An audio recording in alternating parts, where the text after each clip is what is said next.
سب سے پہلے اس میں ایک بات سمجھ لیجئے کہ ہم سب کے ایمان کی جان کیا ہے. What is the essence of over ایمان, پلر آف اوور ایمان.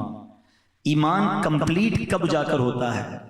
یاد رکھیے, یقیناً اللہ پر ایمان لانا بالکل ضروری ہے, مگر کمپلیٹ ایمان جب تک نہیں ہوتا جب تک رسول پاک علیہ الصلوۃ والسلام پر کہ وہ اللہ کے رسول ہیں اور آخری رسول ہیں, اللہ کے بندے اور رسول ہیں, یہ ایمان جب تک ہم نہیں لاتے تو ایمان کمپلیٹ نہیں ہوتا. کوئی زندگی لا الہ الا اللہ لا الہ الا اللہ کہتا رہے, مومن نہیں ہوگا جب تک وہ محمد الرسول اللہ دل کی تصدیق کے ساتھ نہ کہے. اللہ کی سرتاب قدم شان ہے, یہ بھی اعلیٰ حضرت فرماتے ہیں, اللہ کی سرتاب قدم شان ہے, یہ انسان نہیں انسان, وہ انسان ہے یہ. قرآن تو ایمان بتاتا ہے انہیں, ایمان یہ کہتا ہے میری جان ہے. آپ ایمان کی بھی جان ہیں. اچھا, اب ایک تو ایمان لانا ہے, اور اب اگر کامل مومن بننا ہے تو پیارے آقا علیہ الصلوۃ والسلام سے محبت کرنی ہے, اور کتنی کرنی ہے وہ بھی نبی پاک نے بیان فرما دی. آقا فرماتے ہیں لا یؤمن احدکم حتی اکون احب الیہ من والدہ وولدہ والناس اجمعین. آقا فرماتے ہیں تم میں سے کوئی اس وقت تک کامل مومن نہیں ہو سکتا جب تک میں اس کے نزدیک, اس کے والد, اس کی اولاد, بلکہ تمام لوگوں سے زیادہ محبوب نہ ہو جاؤں, اپنی جان سے بھی زیادہ. ایک بار حضرت عمر فاروق رضی اللہ تعالیٰ عنہ نے کہا کہ حضور میری جان کے علاوہ آپ تمام چیزوں سے زیادہ مجھے پیارے ہیں. آقا نے فرمایا عمر تمہارا ایمان کامل نہیں ہے. تھوڑی دیر بعد حضرت عمر فاروق کہتے حضور اب میری جان سے بھی زیادہ آپ پیارے ہیں. آقا فرماتے عمر اب ایمان کامل ہو گیا ہے. یہ حدیث کا خلاصہ ہے. بات سمجھانا یہ ہے کہ محبت تو سب کو ہے, مگر لیول آف محبت جو ریکوائرڈ ہے نا وہ ٹاپ آف دا لسٹ, سب سے زیادہ, اپنے آپ سے بھی زیادہ. اگر کسی سے پیار کرنا ہے تو جناب رسول اللہ صلی اللہ تعالیٰ علیہ وسلم سے کرنا ہے. جمعے کے خطبے میں ہم سب ایک اعلان سنتے ہیں, الا لا ایمان لمن لا محبت لا. سنا ہے نا, مانا پتہ ہے. اچھا, یہ بھی بڑا مسئلہ ہے. ہر جمعے خطبہ سنتے ہیں, بچپن سے سنتے آ رہے ہیں, سر جھکا کے سن رہے ہوتے ہیں, پتہ ہی نہیں امام صاحب کیا کہہ رہے ہیں. تقریباً آدھا خطبہ تو یاد بھی ہو گیا ہوگا آپ کو, لیکن مانا نہیں پتہ, نہ پوچھنا ہے. اتنی دیر میں تو حساب ہو جاتا ہوگا تھوڑا سا دکان کا. اللہ کے بندوں, کبھی تو کوئی امام صاحب کو کہو مجھے اس کا ترجمہ دے دے, میں یاد کر لوں, تاکہ آپ ہر جمعے بیان کریں تو میں سنوں تو اسی کیا کہہ رہے ہیں. بس سر جھکا کے سن رہے ہوتے ہیں. اب سنو یہ کیا ہے, 3 بار کہتے ہیں امام صاحب, الا لا ایمان لمن لا محبت لا, الا لا ایمان لمن لا محبت لا. مانا کیا ہے اس کا؟ اس کا مانا یہ سن لو, اس کا ایمان نہیں جس کے دل میں نبی پاک سے محبت نہیں. کمپلیشن آف ایمان کب ہوتی ہے؟ سرکار دو عالم علیہ الصلوۃ والسلام سے سچی محبت ہو جائے, سب سے زیادہ پیار آقا سے ہو جائے. اچھا, ایک بڑا لاجیکل کوسچن ہے کہ یار محبت ہوتی نہیں ہے, محبت کوئی کر نہیں سکتا, محبت تو ہو جاتی ہے.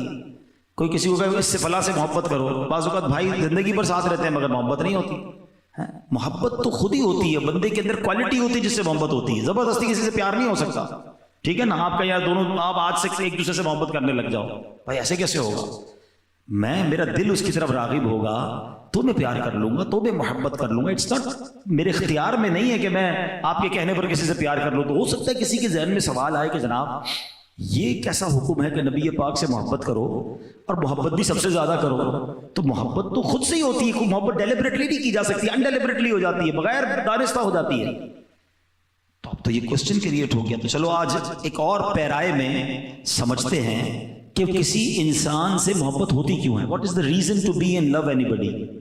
کوئی نہ کوئی وجہ ہوتی ہے نا. تو علماء نے اس کے 3 ریزن بیان کیے ہیں, اور ہم لاجیکلی ریزنز ہیں کہ یا تو وہ بندہ بڑا حسین ہوتا ہے, انسان قدرتی طور پر حسین لوگوں کی طرف مائل ہو جاتا ہے, یا تو وہ حسین ہوتا ہے. اچھا, حسین نہیں ہے, نارمل سا چہرہ ہے, مگر ہے بڑا باکمال, اسپیشل, عام لوگوں سے ہٹ کر ہے. ابھی جو نارملی فٹ بالر تو کرکٹر اور پتہ نہیں اسپورٹس مین یا گلوکار اور عجیب عجیب لوگ ہوتے ہیں, ان کا چہرہ شاید خوبصورت نہیں ہوتا بعض اوقات, لیکن ان کا کمال, ان کی اسپیشلٹی ایسی ہوتی ہے کہ کروڑوں لاکھوں لوگ ان کے دیوانے ہو جاتے ہیں.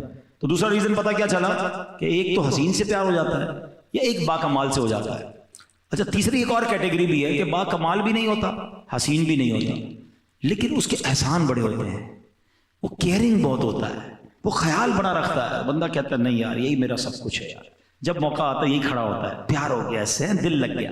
It means there are 3 reasons. یاد رکھیے گا کہ 3 وجوہات میں سے کوئی بھی ایک وجہ ہو تو انسان کا دل جو ہے اٹریکٹ ہو جاتا ہے اور وہ اس کی محبت میں گرفتار ہو جاتا ہے. اچھا مجھے اور آپ کو یہ کہا گیا کہ محبت بھی کرنی ہے اور اتنی کرنی ہے کہ سب سے زیادہ کرنی ہے, اور میں انسان ہوں, میرا دل تو ان 3 چیزوں کی طرف کھنچتا ہے.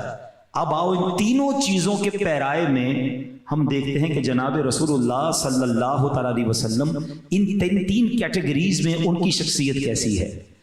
سب سے پہلے بات کرتے ہیں حسن کی, حسین کی. اللہ اکبر. اگر کسی حسین سے پیار کرنا ہے تو بتاؤ میرے آقا جیسا حسین تو اس کائنات میں آیا ہی نہیں ہے. بات چلے حسین حسن کی بات تھوڑی دیر بات کرتے ہیں نا, تھوڑی دیر بات کرتے ہیں. پہلے تو یہ کہتے ہیں کہ چلے دنیا میں جتنے حسین ہیں, آپ کسی بھی حسین سے انسپائر ہوتے ہیں, ایڈمائر ہوتے ہیں. سب سے زیادہ انسان دیکھیں, میں اور آپ خوشبو لگاتے ہیں, کیوں لگاتے ہیں؟ میرے پسینے میں, آپ کے پسینے میں ایک اسمیل ہے.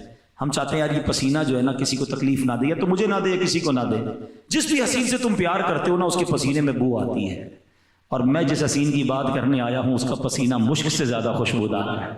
اور یہی بات اعلیٰ حضرت کہتے تھے, کیا مہکتے ہیں مہکنے والے ہیں. مہکتے بھی کیسے ہیں کہ بو پہ چلتے ہیں بھٹکنے والے. میں ابھی بیان کر کے آیا ہوں, جب ہم بیان کر کے نکلے تو لوکیشن تھی, لوکیشن کھولی اور ہم سیدھا گھر پہ آ گئے. بڑا آسان ہو گیا, پہلے بڑا مشکل تھا کہ بھائی ذرا فیڈرل ایریا میں جانا, فلاں ہاسپٹل کے بعد سیدھی گلی میں, پھر 2 گلیوں کے بعد الٹی گلی میں, پھر ایک کھمبا نظر آئے گا, پھر لال کلر کا گیٹ نظر آئے گا, ڈھونڈ کے حل برا ہو جاتا تھا. آج سے 2-4 سال پہلے. اب جب سے لوکیشن آئی ہے کسی سے پوچھنا بھی نہیں ہے, سیدھا بندہ گھر پہ پہنچ جاتا ہے. ٹھیک ہے نا, یہ آسانی ہو گئی. اچھا میرے صحابہ کے پاس بھی بڑا لوکیشن سسٹم تھا, اس زمانے میں بڑا نیویگیشن سسٹم تھا. ان کو جب نبی پاک کو تلاش کرنا ہوتا تھا نا, گلی کے کنارے کھڑے ہوتے تھے, خوشبو بتاتی تھی آقا یہاں سے گزر کر گئے. کیسا پسینہ کہ گلیاں مہک جایا کرتی. اللہ اکبر. 1400 سال پہلے تو مہکی تھی, ارے آج بھی کسی کو مدینے لے جاؤ, عاشق رسول ہو, اس کی آنکھوں پہ پٹی باندھ دو, وہ ہوا سونگ کر بتا دے گا یہ فضائیں اور ہیں, یہ ہوائیں اور ہیں, یہ خوشبو بتاتی ہے کہ کوئی گزر کر گیا ہے. شاعر کہتے ہیں نا, عرصہ ہوا طیبہ کی گلیوں سے وہ گزرے ہیں, اس وقت بھی گلیوں میں خوشبو ہے پسینے کی. ہے کوئی ایسا حسین جس کا پسینہ ایسا ہو؟ اور حسن کی تو کیا بات ہے. دیکھیں ایک بات یاد رکھیے گا, کائنات میں سب سے زیادہ حسین اللہ نے کسی کو نبی پاک کی آمد سے پہلے بنایا نا, تو وہ حضرت یوسف علیہ السلام. ایسا حسن کیسا تھا, قرآن میں ان کے حسن کا ذکر ہے. ان عورتوں نے, ہوا کیا کہ زلیخا وہ ملکہ تھی, حضرت یوسف سے محبت کرنے لگی. اس کی سہیلیوں نے کہا تم ملکہ وہ غلام, تم ان سے محبت کرتی ہو؟ اس نے کہا ٹھیک ہے. ان سب کے ہاتھ میں پھل دیا, چاقو پکڑا دیا, اور کہا جب یہ تمہارے سامنے آئے تو اس پھل کو کاٹنا. جب وہ قریب سے گزرے, آپ کا حسن ایسا تھا کہ عورتوں نے پھل کاٹتے کاٹتے اپنی انگلیاں بھی کاٹ دی. اور یہ قرآن میں ذکر ہے کہ جب عورتوں نے یوسف کو دیکھا, اس کی بڑائی بولنے لگیں اور اپنے ہاتھ کاٹ لیے, اور بولی اللہ کو پاکی ہے, یہ تو جنس بشر سے نہیں, یہ تو نہیں مگر کوئی معزز فرشتہ, یہ تو فرشتے جیسے دکھتے, اتنا خوبصورت چہرہ. ان کی انگلیاں کٹ گئیں. اللہ اکبر. حضرت یوسف علیہ السلام کے حسن کے بارے میں آتا ہے, حضرت یوسف کو حسن و جمال کا ایک حصہ عطا ہوا, اور نبی پاک علیہ السلام کو پورا حسن عطا کر دیا گیا. جیسا کہ علامہ جلال الدین سیوطی شافعی رحمۃ اللہ تعالی ذکر کرتے ہیں کہ حضرت یوسف علیہ السلام کو تمام انبیاء و مرسلین میں بلکہ تمام مخلوق سے بڑھ کر حسن عطا کیا گیا, مگر ہمارے نبی علیہ السلام کو ایسا حسن و جمال عطا کیا گیا کہ جو پہلے کسی کو عطا نہیں ہوا, بعد میں کسی کو عطا نہیں ہوا. بلکہ سنو, بی بی عائشہ صدیقہ فرماتی ہیں کہ اگر زلیخا کو ملامت کرنے والی عورتیں جناب رسول اللہ کی نورانی پیشانی دیکھ لیتی تو ہاتھوں کو کاٹنے کی بجائے اپنے دلوں کو کاٹنا پسند کرتی. اعلیٰ حضرت کہتے ہیں حسن یوسف پہ کٹی مصر میں انگشت زنا. اب یہ اس شعر کی خوبصورتی تو ایسی ہے کہ شاید میں پورا بیان ہی اس پہ کروں تو سمجھ نہ آئے اور نکل جائے گی بات, لیکن اشارہ کر دیتا ہوں. آپ کہتے ہیں حسن یوسف پہ کٹی مصر میں انگشت زنا, سر کٹاتے ہیں تیرے نام پہ مردان عرب. یا رسول اللہ, آپ کی شان یہ ہے. یقیناً حسن یوسف کمال کا تھا کہ عورتوں نے, مصر کی عورتوں نے اپنی انگلیاں بے ساختہ کاٹ لی. ذرا سمجھیے سمجھیے گا شعر کی خوبصورتی کو، جو شاعری کو سمجھتے ہیں ایمان تازہ ہوگا، اعلیٰ حضرت سے محبت بڑھ جائے گی۔ آپ کہتے ہیں حسن ایک کیا چیز ہے؟ حسن ہے، کس کا ہے؟ یوسف کا ہے، کاٹی نہیں کٹ گئی انڈیلیبریٹلی۔ کیا کٹی؟ انگلیاں۔ کس کی انگلیاں؟ عورتوں کی۔ عورتیں کدھر کی تھی؟ مصر کی۔ 6 سے 7 باتیں آپ نے بیان کی ہیں، ان باتوں کو سامنے رکھیے گا۔ اس نے یوسف پہ کٹی مصر میں انگشت زنا، 6 باتیں آپ نے بیان کر دی، مگر آپ کہتے ہیں حضور وہاں تو حسن تھا، یہاں تو صرف نام ہے۔ دیکھ کر انگلیاں کاٹی نا، یہاں نام پر، اور کٹنا اور ہے اور کٹانا اور ہے۔ ایک بار کٹنا اور ہے، بار بار کٹانا اور ہے۔ ادھر عورتوں نے کٹائی، ادھر مرد کٹا رہے ہیں، ادھر انگلیاں کٹوائیں، آقا ادھر تو سر کٹا رہے ہیں۔ وہ مصر کی عورتیں تھیں، یہ عرب کے مردان عرب ہے۔ کیا بات ہے میرے آقا کے حسن کی یا رسول اللہ صلی اللہ تعالی علیہ وسلم۔ اچھا حسن کیسا؟ یہ تو نبی پاک علیہ الصلوۃ والسلام کا حسن صحابہ نے بھی دیکھا نا، انہوں نے کیا بیان کیا؟ حضرت برہ بن عازب رضی اللہ تعالیٰ عنہ فرماتے ہیں کان رسول اللہ احسن الناس وجہا واحسنہ خلقا۔ آپ کہتے ہیں نبی پاک تمام لوگوں میں خوبصورت ترین اور سب سے اچھے اخلاق کے مالک تھے۔ اللہ اکبر۔ بی بی عائشہ صدیقہ رضی اللہ تعالیٰ عنہا آپ تو گھر میں ہی ہوتی تھی نا، نبی پاک کا چہرہ دیکھ کر فرماتی کہ میرے آقا سب سے زیادہ خوبصورت اور خوش رنگ تھے۔ مزید فرماتی لم یصفہ واصف الا شبہ وجہہ بالقمر لیلۃ البدر۔ کہتی جس نے بھی آپ کی توصیف بیان کی اس نے آپ کو 14ویں کے چاند سے تشبیہ دی۔ وکان عرقہ فی وجہہ مثل اللؤلؤ۔ کہتے ہیں آپ کے پسینے کی بوند آپ کے چہرہ انور میں یوں معلوم ہوتی جیسے موتی کے دانے ہیں، جیسے موتی کے ٹکڑے ہیں۔ اللہ اکبر۔ ایسے نبی پاک حسین و جمیل ہیں۔ حضرت کعب بن مالک فرماتے ہیں وکان رسول اللہ صلی اللہ علیہ وسلم اذا سر استنار وجہہ حتی کأنہ قطعۃ قمر۔ جب رسول پاک خوش ہوتے تو چہرہ انور خوشی سے دمک اٹھتا، یوں معلوم ہوتا جیسے چاند کا ٹکڑا ہے۔ اصل میں شاعروں کے لیے مثال دینے کے لیے چاند کے علاوہ کوئی چیز ملتی نہیں، ورنہ سچی بات یہ ہے چاند کی طرح ان کو ہم کہیں تو مجرم ہیں، کیونکہ ان کی چوکھٹ پر چاند خود سوالی ہے۔ آقا علیہ الصلوۃ والسلام تو وہ ہیں کہ جدھر اشارہ فرما دیتے ادھر چاند گھوم جایا کرتا۔ حضرت عباس یہ نبی پاک کے مبارک چچا ہے۔ آپ کہتے ہیں حضور میں ایمان جب وہ لائے نا بعد میں تو خود کہتے کہ حضور بات یہ ہے کہ جب میں ایمان لایا، میری ایمان لانے کی ایک وجہ یہ بھی ہے کہ میں نے آپ کو بچپن میں جھولے میں دیکھا تھا، آپ جدھر اشارہ کرتے تھے چاند اس طرف چلے جاتا تھا۔ بڑی لاجیکلی بات سمجھیے گا، آپ کے میرے کبھی چاچا تایا دادا بزرگ آئیں اور آ کر کہیں ہماری جوانی میں یا ہماری بڑی عمر میں کہ بیٹا تم بچپن میں یہ کرتے تھے، ماننا پڑتا ہے ہمیں تو یاد نہیں ہوتا ہم بچپن میں کیا کرتے تھے۔ بعض اوقات ہماری شرارتیں بتاتے ہیں، ہم شرمندہ بھی ہو جاتے تھے کہ تم تو یہ کرتے تھے۔ ہم کہتے اچھا بابا آپ کو پتا، ہمیں کیا پتا۔ نبی پاک سے حضرت عباس کہتے ہیں حضور آپ جب جھولے میں تھے، کتنی چھوٹی عمر ہے، اب جدھر اشارہ فرماتے چاند ادھر چلا جاتا۔ اب نبی پاک نے یہ نہیں فرمایا کہ چچا مجھے کیا معلوم بچپن میں کیا ہوتا تھا۔ سنو نبی پاک نے کیا فرمایا کہ حضور فرماتے ہیں میں چاند سے باتیں کرتا تھا، وہ مجھے رونے سے منع کرتا تھا، اور جب چاند عرش کے نیچے سجدہ کرتا تو میں اس کی آواز سنتا تھا۔ آقا چاند کے سجدے کی آواز سنے، امتی درود پڑھے تو کیوں نہ سماعت فرمائیں، دور و نزدیک کے سننے والے وہ کان لالے کرامت پہ لاکھوں سلام۔ نبی پاک کے حسن پر بہت ساری باتیں ہو سکتی ہیں، مگر سبحان اللہ ایک حدیث بیان نہ کریں تو بات پوری نہیں ہوتی۔ حضرت جابر بن سمورہ 14ویں رات کا چاند تھا، اندھیری رات ہوتی ہے۔ اب دیکھیں جب گاؤں ویلیج میں جائیں تو چاند بھی بڑا پیارا لگتا ہے، تارے بھی بڑے پیارے لگتے ہیں۔ اب تو لائٹیں وغیرہ شہر میں ہوتی ہے، ہمیں چاند اور تاروں کی اتنی خوبصورتی نظر نہیں آتی، مگر ویلیج کے اندر گاؤں کے اندر اب وہ ریگستانی علاقے تھے، لائٹنگ تو اس زمانے میں تھی نہیں۔ کہتے ہیں ایک رات میں نکلا، 14ویں رات کا چاند چمک رہا تھا، اور میں نے اچانک دیکھا کہ نبی پاک بھی جلوہ فرما تھے۔ میں کبھی چاند کو دیکھتا، کبھی آقا کو دیکھتا، پھر چاند کو دیکھتا، پھر نبی پاک کو دیکھتا، پھر چاند کو دیکھتا، پھر میرے آقا کو دیکھتا۔ حضرت جابر کہتے واللہ میرے آقا 14ویں رات کے چاند سے زیادہ خوبصورت ہے۔ ہائے ہائے ہائے، ایسا تجھے خالق نے طرحدار بنایا، یوسف کو تیرا طالب دیدار بنایا، کونین بنائے گئے سرکار کی خاطر، کونین کی خاطر تمہیں سرکار بنایا۔ تو نبی پاک جیسا حسین نہ کوئی آیا ہے نہ کبھی آنا ہے۔ میرے پیارے اسلامی بھائیوں، اس نبی پاک کی سیرت میں بہت ساری شخصیات کا ذکر ہے، مگر 2 خواتین ایسی ہیں کہ جن کے یوں دیکھا جائے تو کوئی بہت زیادہ علم نہیں ہے، کوئی بہت زیادہ کارنامے نہیں ہیں، مگر وہ دو خواتین پوری دنیا میں مشہور ہو گئی. 1400 سال ہو گئے، آج تک ان کے نام لیا جاتا ہے، ان کے گن گائے جاتے ہیں. وہ خواتین کون ہیں؟ انہوں نے ایسا کیا کام کیا؟ ایک ہیں بی بی دائی حلیمہ. یہ نارمل دائی، بہت ساری دائیاں آئی تھی دودھ پلانے کے لیے، مگر وہ دائی حلیمہ وہ نصیب والی ہے جس کی گود میں نبی پاک تشریف لے آئے. اور جیسے ہی بھی دائی حلیمہ نے نبی پاک کی خدمت کی، ارے سیرت کی کون سی کتاب ہے جب بھی نبی پاک کی ہسٹری بیان کی جاتی ہے دائی حلیمہ کا ذکر ضرور ہوتا ہے.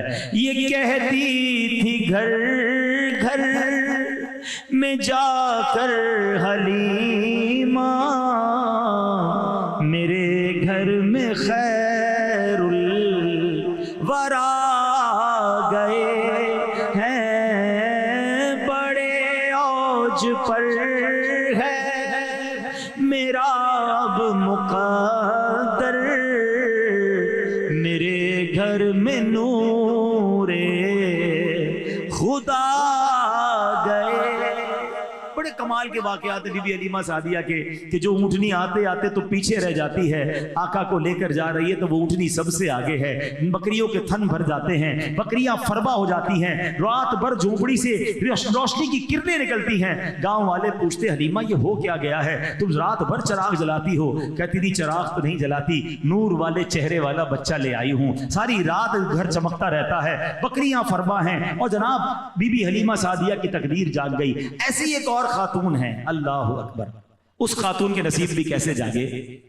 ہجرت کا وقت ہے، نبی پاک علیہ السلام حضرت ابوبکر صدیق کے ساتھ مکہ پاک سے مدینہ طیبہ جا رہے تھے.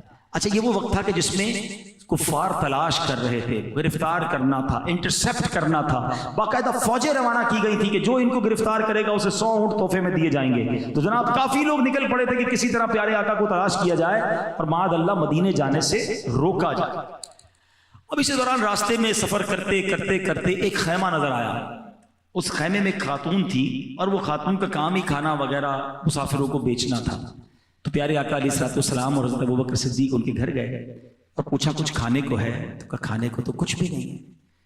تو ایک بکری کھڑی تھی جس کے تھن بھی سوکھے ہوئے تھے، بڑی لاغر سی تھی. تو نبی پاک علیہ السلام نے مسکرا کر فرمایا کہ کیا میں اس بکری سے دودھ نکال لوں؟ وہ بوڑھی خاتون کہتی ہے کہ اس نے تو کئی دنوں سے دودھ نہیں دیا، اس کے اندر دودھ ہی نہیں بچا ہے. نبی پاک نے فرمایا مجھے اجازت دے دو. اس نے اجازت دی. نبی پاک نے جیسے ہی بسم اللہ شریف پڑھ کے اس کے تھن کو ہاتھ لگایا، دونوں تھن دودھ سے بھر گئے. اب دودھ نکالا گیا، گھر کے سارے برتن بھر گئے. پیارے آقا نے دودھ پیا، بی بی سیدنا ابوبکر صدیق نے دودھ پیا، ایک غلام ساتھ تھا اس نے دودھ پیا، پھر بھی سارے برتن بھر گئے، بکری فربا. نبی پاک کا ام معبد رضی اللہ تعالیٰ عنہ وہ خاتون ہیں جن کے خیمے میں وقت گزرا، اور وقت گزار کر نبی پاک تشریف لے گئے. وہ خاتون پیارے آقا کو پہچانی نہیں، نہ نام پوچھا. وہ سمجھا ایک نورانی چہرے والے آئے تھے. ابو معبد آئے، ان کے شوہر آئے اور آ کر کہا کہ اے ام معبد، یہ گھر کا حال کیا ہو گیا ہے؟ یہ اتنا دودھ کہاں سے آیا؟ گھر میں بڑی رونق سی ہے. تو کہتی ایک نورانی چہرے والے آئے تھے، یہ ان کی برکت ہے. اب ذرا غور کیجئے گا، ان کے شوہر نے کہا بتاؤ تو سی وہ دکھتے کیسے تھے؟ اللہ اکبر، اس خاتون نے، اس خیمہ جس کو کہے کہ بستی میں رہنے والی خاتون نے جو نبی پاک کا حلیہ بیان کیا نا، یقین کریں وہ موتیوں کی طرح الفاظ ہیں. اور اس خاتون نے جو حلیہ بیان کیا، کبھی بھی آپ کسی بھی کتاب کو اٹھا لیں، جب بھی نبی پاک کا حلیہ بیان ہوگا حضرت ام معبد کے یہ الفاظ اس میں شامل کیے جائیں گے. کمال نام روشن کر گئیں، ایسا جملہ اور ایسی باتیں کہہ گئیں. اب میں پہلے آپ کو عربی سناتا ہوں. ابھی آپ کو عربی سمجھ نہیں آئے گی مگر آپ کو فیل ہوگا اس کی خوبصورتی کا. ارے الفاظ ایسے موتیوں جیسے، تو سوچو نبی کا سراپا کیسا بیان کیا ہوگا. سنو سنو یہ ہوا کیا. حضرت ام معبد رضی اللہ تعالیٰ کہتی ہیں رأیت رجلا ظاہر الوداع ابلج الوجہ حسن الخلق لم تعبه الثجلا ولم تزری به صعلا وسیم قسیم فی عینه دعج وفی اشفاره وطف وفی صوته سحد وفی عنقه سطح وفی لحیته کثافا ازج اقرن ان صمت فعلیه الوقار وان تکلم سما وعلاه البهاء اجمل الناس وابهاهم من بعید واحسن احسنہ و احلاہ من قریب حلو المنطق فضل لا نظر ولا حضر کأن منطق خرزات نظم یتحدر. اللہ اکبر، کیا کمال کی باتیں کی. اب ترجمہ سنو. وہ کہتی میں نے ایک ایسی ذات دیکھی ہے، ایسی شخصیت دیکھی ہے کہ جن کا حسن نمایاں تھا، جن کا چہرہ خوبصورت تھا، تخلیق بہت عمدہ ہوئی تھی. ان کی ذات ستودہ صفات میں نہ تو پیٹ بڑا ہونے کا عیب تھا، نہ بالکل ہی دبلے پتلے ہونے کا نقص تھا. بڑے حسین، انتہائی خوبصورت، آنکھیں سیاہ اور پلکیں بڑی اور لمبی تھی. ان کی آواز گونجدار تھی، گردن چمکدار تھی، اور جبکہ داڑھی مبارک گھنی تھی. ایسا حلیہ بیان کیا کہ حضرت ابو معبد جو ہے سبحان اللہ جھوم اٹھے. اب دوسرا دن ہوا، وہ اپنے گھر واپس آئے کام کاج سے تھک کر. کہتے اے ام معبد، وہ مبارک کے باتیں پھر دوبارہ سناؤ نا، دوبارہ ان کا حلیہ سناؤ نا. جانتے نہیں ہیں نبی پاک کو، مگر روز ام معبد کے خیمے میں نبی پاک کی نعت خوانی ہوا کرتی تھی.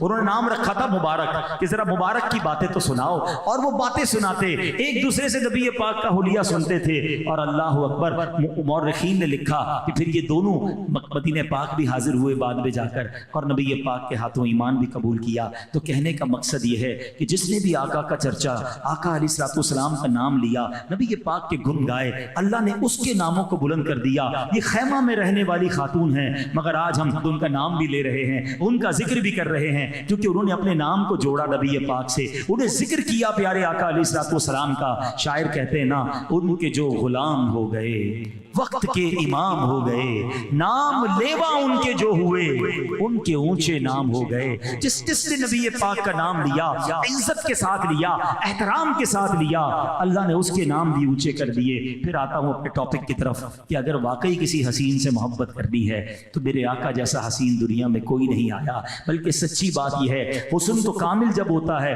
جب نبی پاک کے قدموں پر حاضری دیتا ہے. سبحان اللہ. بریلی کے تاجدار نے اس سراپے کا کیسا نقشہ کھینچا. فرماتے سنو آنکھیں کیسی تھی، فرماتے ہیں جس طرف اٹھ گئی دم میں دم آ گیا، اس نگاہ عنایت پہ لاکھوں سلام. ہونٹ کیسے تھے پتلی پتلی گلے قدس کی پتیاں، ان لبوں کی لطافت پہ لاکھوں سلام. وہ زبان کیسی تھی، وہ زبان جس کو سب کن کی کنجی کہیں، اس کی نافذ حکومت پہ لاکھوں سلام. پیارے آقا کا دہن کیسا تھا، کہتے وہ دہن جس کی ہر بات وحی خدا، چشمہ علم و حکمت پہ لاکھوں سلام. وہ ہاتھ کیسے تھے جن کو بارے دو عالم کی پرواہ نہیں، ایسے بازو کی قوت پہ لاکھوں سلام. پیارے آقا کے چہرہ انور کی رنگت کیسی تھی، فرماتے جس کی رنگت سے بے رنگے رنگے گئے، اس چمک والی رنگت پہ لاکھوں سلام. بچپن کیسا تھا، اللہ اللہ وہ بچپنے کی پھبن، اس خدا بھاتی صورت پہ لاکھوں سلام. شکم مبارک کیسا، فرماتے کل جہاں ملک اور جو کی روٹی غذا، اس شکم کی قناعت پہ لاکھوں سلام. مبارک کان کیسے تھے، دور و نزدیک کے سننے والے وہ کان لالے کرامت پہ لاکھوں سلام. تو ایسا سراپا، ایسی حسین شخصیت، تو کیوں نہ ان سے دل و جان سے پیار کیا جائے. اب آؤ دوسرا ریزن، حسین ہوتا ہے تو پیار ہوتا ہے. دوسرا ریزن یہ ہے کہ با کمال ہوتا ہے تو محبت ہو جاتی ہے. آئے ہائے، کیا نبی پاک سے زیادہ با کمال کوئی دنیا میں ہے؟ کمال کو کمال عطا کرنے والی ذات میرے آقا علیہ السلام ہیں. کمال تو کیسا کہ زمین پر کھڑے ہو کر چاند کو اشارہ کریں تو دو ٹکڑے ہو جائے، دعا فرمائیں تو ڈوبا سورج پلٹ کر آ جائے، آقا اشارہ فرمائیں تو بارش برسے، اشارہ فرمائیں تو بارش رک جائے. اللہ اکبر. دنیا میں بڑے طاقتور لوگ دیکھے، کوئی محلے میں طاقت رکھتا ہے، کوئی شہر میں طاقت رکھتا ہے، کوئی ملک کا سربراہ ہوتا ہے. ارے دنیا میں ایسا کوئی نہ دیکھا جو زمین پر کھڑے ہو کر چاند کو اشارہ کرے تو چاند آرڈر ماننے لگ جائے. ایسا کمال رب نے اپنے حبیب علیہ السلام کو عطا فرمایا. اور صحابہ کرام علیہ رضوان کا عقیدہ بھی یہی تھا کہ آپ سے زیادہ با کمال اور اللہ کی عطا سے آپ جیسا با اختیار بھی کوئی نہیں. اگر کسی کی پنڈلی ٹوٹ جاتی، ہاتھ ٹوٹ جاتا، آقا کی بارگاہ میں آتے، آقا ہاتھ لگا دیتے، پنڈلی لگا دیتے. ابو قتادہ رضی اللہ عنہ کی آنکھ نکل گئی، نبی پاک لعاب لہن لگا کر آنکھ لگا دیتے. ہم تو سرجن کے پاس جاتے ہیں اور صحابہ نبی پاک کی بارگاہ میں جاتے. مدینے کے لوگ آتے، کہتے حضور کنواں کھودا ہوتا ہے, پانی کھارا ہے, آج تو فلٹر پلانٹ لگانا پڑتا ہے. آقا تشریف لے جاتے, مبارک لعاب دہن کلی کر کے پانی اس میں ڈالتے, وہ پانی میٹھا ہو جایا کرتا. کس کمال کی بات کروں, نبی پاک علیہ الصلوۃ والسلام کی بارگاہ میں رات ہو گئی, صحابہ بیٹھے تھے, کہتے حضور رات کا وقت ہے, واپس گھر جانا ہے, ہم سب بھی ابھی گھر جائیں گے. کوئی موٹر سائیکل پر جائے گا, کوئی گاڑی پر جائے گا, موٹر سائیکل پر بھی لائٹ لگی ہے, گاڑی میں بھی لائٹ لگی ہے. تصور کرو جب عرب کے صحرا تھے, واپس جانا ہے. صحابہ کہتے حضور روشنی کا انتظام نہیں ہے. نبی پاک نے ایک لکڑی وہ ایک صحابی کو پکڑا دی,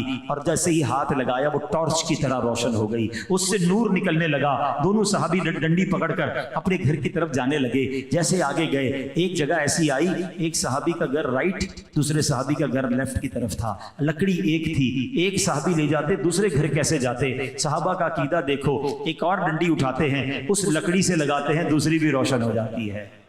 کس کمال کی بات کروں, اللہ اکبر. بریلی کے تاجدار لکھتے ہیں نا, وہ کمال حسن حضور ہے کہ گمان نقص جہاں نہیں, یہی پھول خار سے دور ہے, یہی شمع ہے کہ دھواں نہیں. میں نثار تیرے کلام پر ملی یوں تو کس کو زبان نہیں, وہ سخن ہے جس میں سخن نہ ہو, وہ بیاں ہے جس کا بیاں نہیں. تیرے آگے یوں ہیں لبے لچے, وہ سہا عرب کے بڑے بڑے, کوئی جانے منہ میں زبان نہیں بلکہ جسم میں جان نہیں. تو اگر کسی با کمال سے محبت کرنی ہے تو آقا علیہ الصلوۃ والسلام سے زیادہ با کمال کوئی اور نہیں. بلکہ سنو, یہ کمال کا سلسلہ ختم نہیں ہوا, ابھی تو محشر میں کمال دیکھنا ہے, ابھی تو محشر میں طاقت دیکھنی ہے, ابھی تو نبی پاک کا یہ سمجھیے کہ کیا مقام محمود ہے وہ دیکھنا ہے. سرور کائنات علیہ الصلوۃ والسلام کو محشر میں کیا عطا ہوگا؟ اعلیٰ حضرت کہتے ہیں عرش حق ہے, مسند رفعت رسول اللہ کی دیکھنی ہے, حشر میں عزت رسول اللہ کی, لا و رب العرش جس کو جو ملا ان سے ملا, بٹتی ہے کونین میں نعمت رسول اللہ کی. ٹوٹ جائیں گے گناہگاروں کے فوراً کہہ تو بند, حشر کو کھل جائے گی طاقت رسول اللہ کی. ارے اس دن تو نبی پاک کی شان بتائی جائے گی. ایک اور شاعر لکھتے ہیں, what is the reason to create, محشر کا میدان سجانے کا مقصد کیا ہے؟ اللہ اکبر. وہ کہتے ہیں فقط اتنا سبب ہے انعقاد بزم محشر کا. There is only one reason to create a میدان آف محشر on the day of judgment. ایک ہی ریزن ہے, فقط اتنا سبب ہے انعقاد بزم محشر کا. آقا تمہاری شان محبوبی دکھائی جانے والی ہے. ساری دنیا کو بتانا ہے نا میرے محبوب کی شان کیا ہے. بڑا لاجیکل سوال ہے جناب, یہ اتنا محشر سجانے کی کیا ضرورت ہے؟ قبر سے نکلیں, رپورٹ کارڈ ہاتھ میں دے دیں, تم جنت میں جاؤ, تم دوزخ میں جاؤ. یہ میدان محشر سجایا جائے گا, اعمال نامے دیے جائیں گے, اور پھر شفاعت ہوگی, پھر پتہ چلے گا کون جنت میں کون دوزخ میں. ارے جناب, یہ سب ہو جاتا تو بے ایمانوں کو کیسے پتہ چلتا کہ محبوب کی شان کیا ہے؟ وہاں سب دیکھیں گے, اور مزے کی بات بتاؤں, وہاں سب مان بھی جائیں گے کہ ہاں ہم مانتے ہیں کہ یہ رسول اللہ کے رسول ہیں اور انہی کی چلنی ہے, مگر اس دن مانی نہیں جائے گی. اعلیٰ حضرت کہتے ہیں آج لے ان کی پناہ, آج مدد مانگ ان سے. اس دن کا ماننا کام نہیں آنا, آج لے ان کی پناہ, آج مدد مانگ ان سے, پھر نہ مانیں گے قیامت میں اگر مان گیا. قیامت میں تو سارے مان جائیں گے نا. تو سبحان اللہ, اگر کمال با کمال سے محبت کرنی ہے تو سبحان اللہ کمال تقسیمی دربار مصطفیٰ سے ہوتا ہے, تو پھر ان سے محبت کیوں نہ کی جائے. تیسرا ریزن جو ہے کہ اگر کوئی بڑا اسپیشل خیال کرنے والا ہو, کیئر کرنے والا ہو, ہمارے پر احسان کرنے والا ہو, تو بندہ اس سے محبت کرتا ہے. اللہ اکبر. یہ احسانات کی بات اگر کریں تو ساری زندگی بیان کرتے جائیں تو احسان پورے نہیں ہو سکتے کہ نبی پاک کے ہم پر کتنے احسان ہیں. ارے میرے آقا تو جب دنیا میں آئے نا, صلاۃ السلام میں شعر پڑھتے ہو نا, رب حبلی امتی کہتے ہوئے پیدا ہوئے. ارے میلاد کا جو وقت تھا نا 12 ربیع الاول صبح صادق, میرے آقا دنیا میں آئے ہیں اور زبان پر امتی نام جاری ہے. رب حبلی امتی, پیدا ہوتے وقت ہمیں یاد کیا. ارے ذرا غور کرو, لوگ کہتے ہیں فلاں سے بڑی محبت کرتا ہوں, پرس میں کسی کی تصویر رکھتے ہیں, بیڈ روم میں کسی کی تصویر لگاتے ہیں, اس سے پوچھو یار تم اسے جانتے ہو؟ جانتا تو نہیں, بس نام پتا ہے, بڑا مشہور آدمی ہے. اچھا وہ تمہیں جانتا ہے؟ نہیں وہ تو بالکل بھی مجھے نہیں جانتا. کبھی اس نے تمہارا خیال کیا ہے؟ ارے خیال کیسے کرے گا, جانتا ہی نہیں ہے. تم اس سے محبت کرتے ہو جو تمہیں جانتا نہیں. میں تو اس سے محبت کی بات کر رہا ہوں کہ تم پیدا نہیں ہوئے تھے, 1400 سال پہلے ہمارے لیے آنسو بہایا کرتا تھا. اللہ کے حبیب رات رویا کرتے تھے, اللہ کی بارگاہ میں سجدے کیا کرتے. اے اللہ میری امت میرے حوالے کر دے, میری امت کی بخشش فرما دے. میرے آقا جب معراج کی شب رب کی بارگاہ میں گئے, ادھر ہمیں نہ بھولے. سنو, جب قبر انور میں اتارا جا رہا تھا, ایک صحابی نے دیکھا لبہائے مبارکہ کو جنبش ہو رہی ہے, کان قریب لے گئے, آقا ادھر بھی امتی امتی کی صدائیں بلند کر رہے رہے ہیں، اور اب جو میں اگلی بات کہنے جا رہا ہوں نا وہ ایمان کو اور تازہ کر دے گی۔ یہ سلسلہ ختم نہیں ہوا، نبی پاک آج بھی قبر منور پہ امتیوں کو یاد فرما رہے ہیں، آج بھی امتی امتی کی صدائیں بلند ہیں۔ امام عشق و محبت اعلیٰ حضرت نے بڑی گہری بات لکھی۔ کبھی کبھی زندگی میں ایک آدھ بار ایسا ہوتا ہے ہمیں ایسا لگتا ہے کسی نے آواز دی ہے، اور ہم دیکھتے ہیں تو ہم کسی کو کہتے ہیں مجھے آواز آئی ہے، دوست کہتے ہیں یار کان تمہارے بج رہے ہیں، کسی کی آواز نہیں ہے۔ اعلیٰ حضرت کہتے ہیں کبھی زندگی میں تمہیں ایسا فیل ہونا کہ تمہارے کانوں سے کوئی آواز ٹکرائی ہے اور آواز والا نظر نہ آئے تو فوراً درود پڑھ لینا، یہ وہی آواز ہے جو روضہ رسول میں نبی پاک امت کو پکار رہے ہیں، وہ کبھی کبھی کسی مسلمان کی روح سے ٹکرا جاتی ہے۔ جو نہ بھولا ہم غریبوں کو رضا، جو نہ بھولا ہم غریبوں کو رضا، یاد اس کی اپنی عادت کیجئے۔ ارے اگر خیال رکھنے والے سے محبت کرنی ہے تو ہمارے ماں باپ سے زیادہ ہمارے آقا ہمارا خیال رکھنے والے ہیں۔ اور میں ایسے ہی نہیں کہہ رہا، کیونکہ جب قیامت کا دن ہوگا نا ماں بھی قریب نہیں آئے گی، باپ بھی خیال نہیں کر سکے گا، نفسا نفسی کا عالم ہوگا، مگر اس دن بھی خیال رکھنے والی ذات کون ہوگی؟ ہمارے آقا جناب رسول اللہ میرے اعلیٰ حضرت کہتے ہیں ماں جب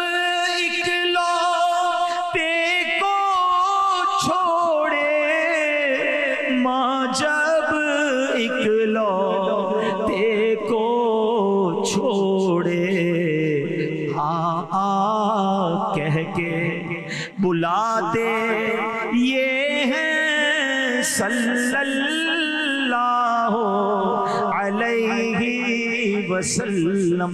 باپ بھی نہیں جواب دے گا، کون جواب دے گا؟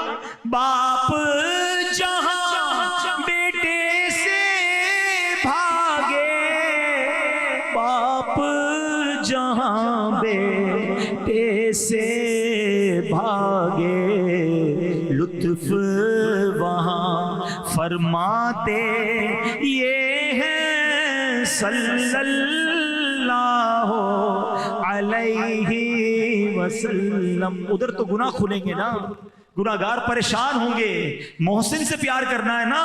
دیکھو اس دن آقا کیا کریں گے، اپنی بنی ہم آپ بگاڑے، اپنی بنی ہم آپ بگاڑے، کون بنائے بناتے یہ ہیں صلی اللہ علیہ وسلم۔ بہت پیاس لگے گی محشر کے دن، العطش العطش، ہائے پیاس کی صدائیں بلند ہوں گی، کون پلائے گا پانی؟